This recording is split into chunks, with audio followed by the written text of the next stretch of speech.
Lorsqu'on active le programmeur 8 voix, on remarque qu'à chaque note jouée, une voix différente est activée ici. On le remarque par la couleur bleutée des cases ici. Si je joue 2 notes en même temps, on remarque que ce sont des groupes de 2 voix qui se succèdent. Idem pour 3 notes en même temps, etc.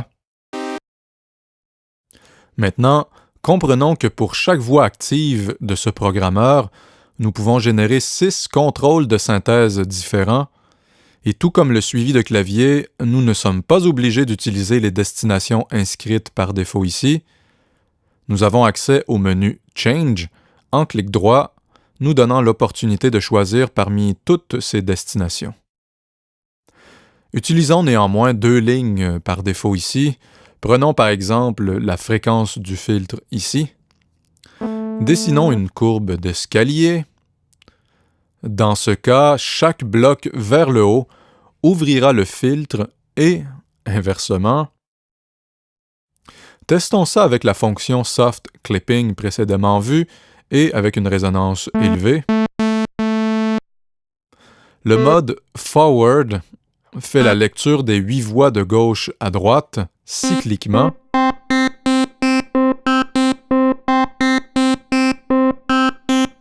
Le mode Backward fait la lecture des voix à reculons.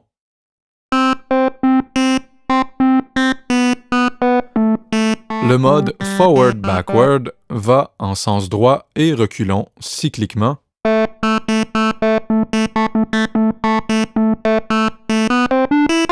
Finalement, le dernier mode sur lequel nous resterons, il s'agit du mode Random, soit un déclenchement au hasard des 8 voix.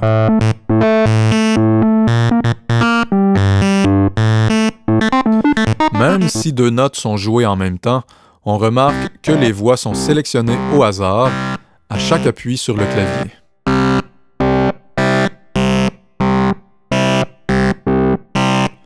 À noter que les modes de lecture affectent l'ensemble des 6 voix du programmeur. Maintenant, allons sur la ligne VCA Pan et définissons des voix qui seront entendues à gauche, d'autres à droite et d'autres finalement au centre. Et voilà, une belle façon de dynamiser le synthétiseur.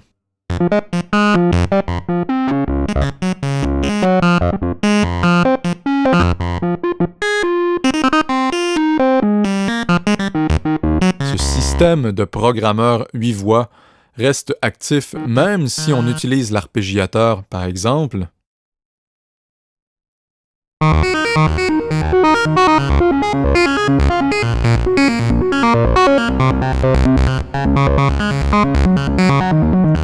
Revenons sur un preset de départ pour étudier le gros dernier élément à voir sur le synthé, soit la matrice de modulation.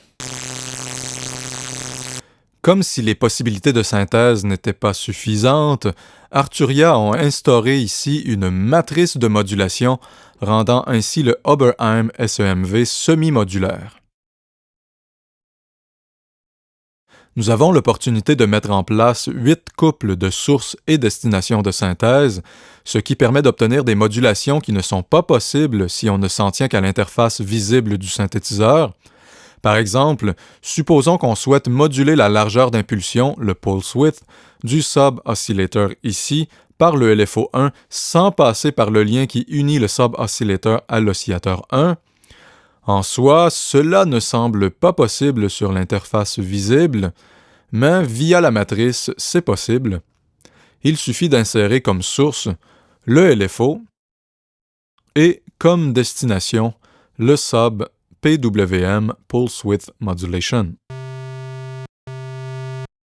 Et voilà, maintenant il suffit de donner du gain positif ou négatif à la modulation et le résultat s'opère.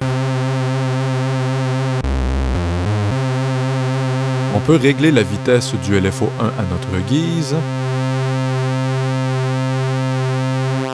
En plus de paramétrer des modulations en apparence impossibles, nous pouvons utiliser des sources de modulation nouvelles comme la molette de modulation, l'aftertouch, la vélocité, la molette de pitch bend. Par exemple, prenons comme source de modulation l'aftertouch et choisissons comme destination la fréquence du LFO1. Donnons un peu de gain. Maintenant, si une fois la note appuyée, je crée une certaine pression sur la note sur mon clavier MPK88 d'Akai gérant l'aftertouch, nous pourrons entendre que cette pression, aftertouch, aura pour effet d'augmenter la vitesse du LFO contrôlant la largeur d'impulsion du sub-oscillator.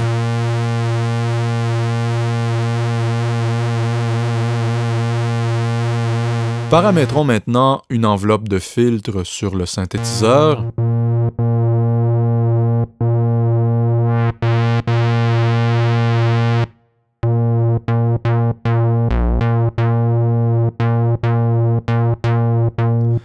Dans la matrice, allons utiliser la vélocité afin que cette dernière puisse contrôler la fréquence de coupure du filtre.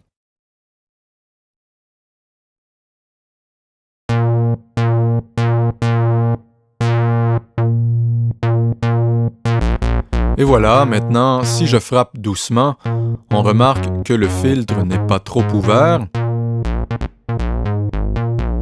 alors que si je frappe fortement, le filtre s'ouvre à l'attaque, permettant des articulations naturelles.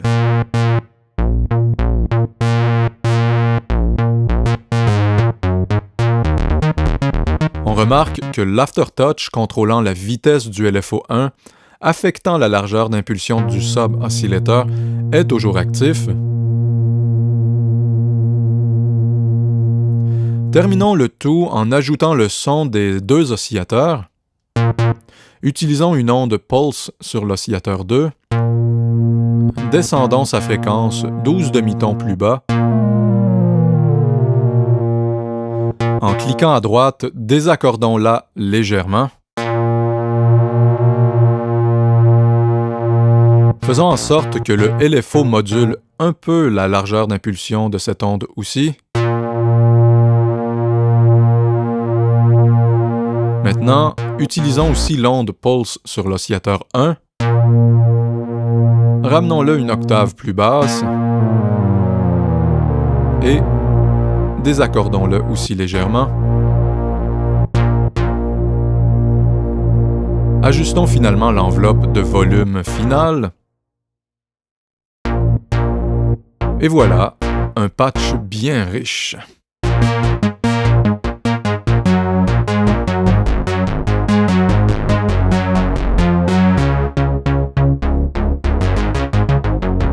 Finalement, si on souhaite contrôler les différents paramètres de synthèse de l'interface via un contrôleur MIDI, rien de plus simple, il suffit d'enclencher la fonction MIDI ici, de sélectionner la fonction qu'on souhaite contrôler, ici la fréquence de coupure du filtre par exemple, et de bouger le potentiomètre physique sur notre clavier, et le tour est joué.